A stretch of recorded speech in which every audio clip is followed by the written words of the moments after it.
Well, good morning, everybody. I am so happy to be here today and so thrilled to be able to swear in our new Secretary of Defense, and we are honored to have him. Now, before we do that, I have to say a few words of appreciation. First, of course, to the President of the United States for nominating a person who is respected and adored by the warfighters. This is a Secretary of Defense who will stand up for the men and women that we send overseas to fight our nation's wars. I think a lot of them feel that they haven't had somebody who's had their back. That will change because the President of the United States nominated this guy, and we are grateful to President Trump for doing so.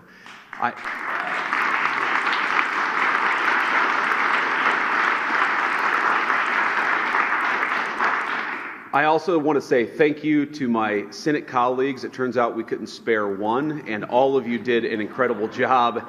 In particular, my dear friend Roger Wicker, thank you for shepherding Pete through the committee. Roger did a great job.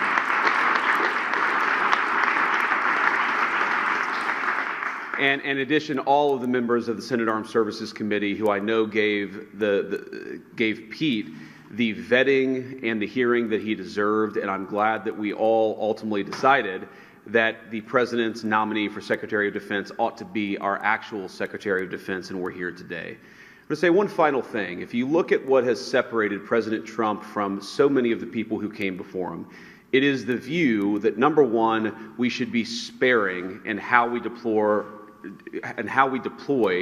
our most precious resource, which is the men and women who are willing to put on the uniform and put their life on the line for this country.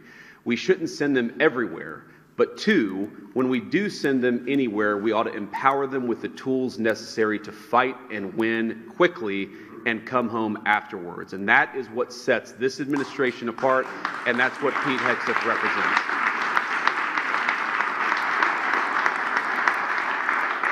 Now, finally, I, of course, have to thank the nominee himself. Pete, thank you for being willing to put yourself out there. I think you've shown yourself a man of deep character and of resolve over the last few months. Jennifer, thank you for standing by, our new Secretary of Defense, and your beautiful family, from your kids to the extended family. You guys did a hell of a job. We're proud of you, and we're glad to have you in Washington as we work to make America great again. So with that, let me administer the oath of office. Kids, come on up.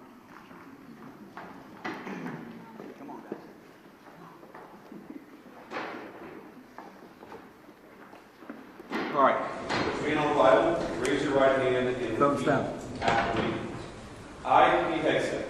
I, Pete Hegseth. Do solemnly swear. Do solemnly swear. That I will support and defend the Constitution of the United States. That I will support and defend the Constitution of the United States. Against all enemies, foreign and domestic. Against all enemies, foreign and domestic. That I will bear true faith and allegiance to the same. That I will bear true faith and allegiance to the same. That I take this obligation freely. That I take this obligation freely. Without any mental reservation or purpose of evasion. Without any mental reservation or purpose of evasion. And that I will well and faithfully discharge. And that I will well and faithfully discharge. The duties of the office on which I am about to enter. The duties of the office of which I am about to enter. So help me God. So help me God. Congratulations.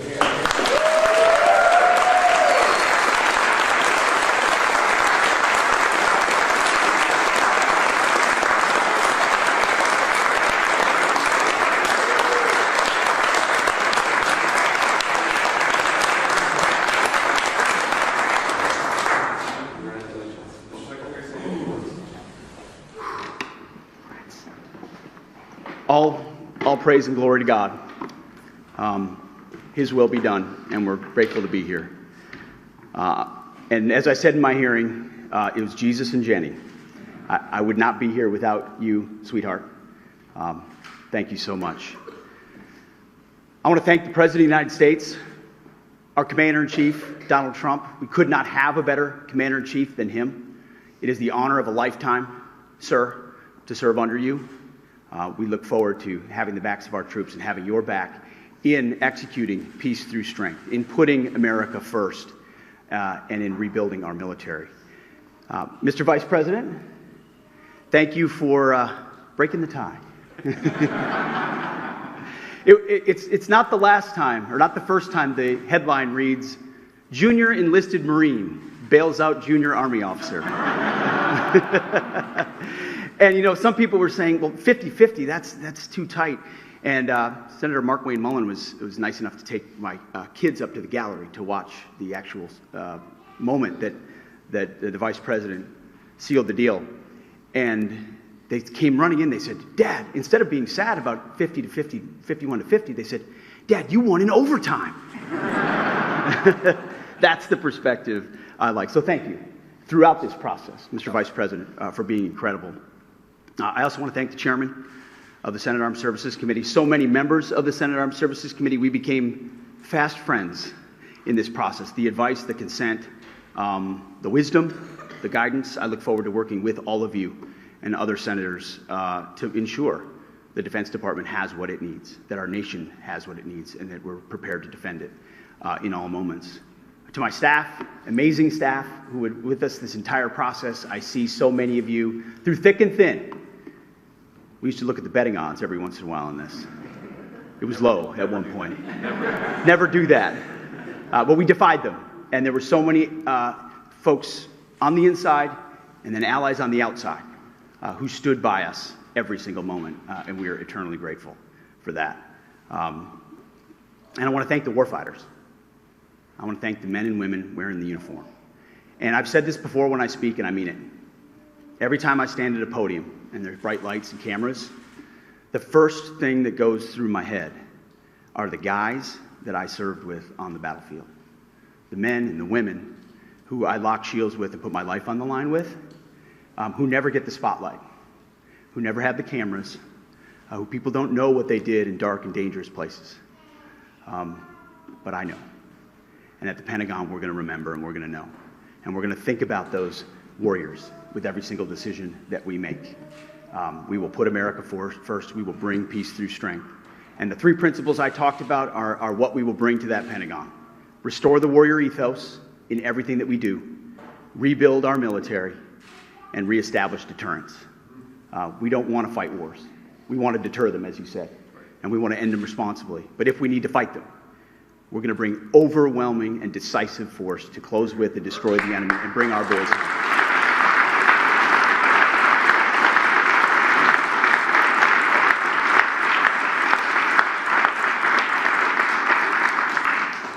And to my other family that's here as well, who I love, it's the honor of a lifetime. And I would be remiss if I didn't note one person in this room who doesn't expect to be recognized, but Captain Rougeau is here. He was my company commander on my first deployment in Guantanamo Bay. He was there on June 3rd, 2003, when I first swore in as a second lieutenant at Princeton University, and he swore me in. And I wanted to make sure he was here today with me as well. Thank you very much.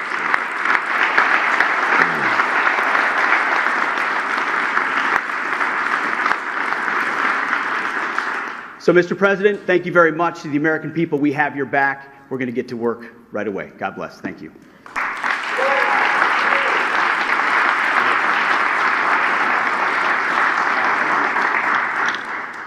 All right, I guess that's it. Any questions?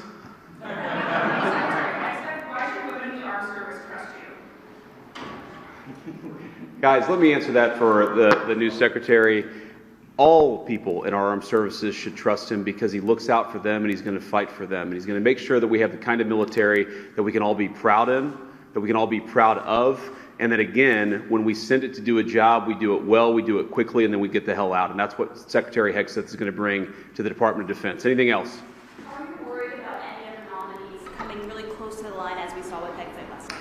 You know, as I learned with the Buckeyes just a week ago, when you win the championship, you don't give a damn what the score was. We won the championship on this one. We've got a great Secretary of Defense. We're proud of him, and he's going to do a great job. Thank you all. Take care.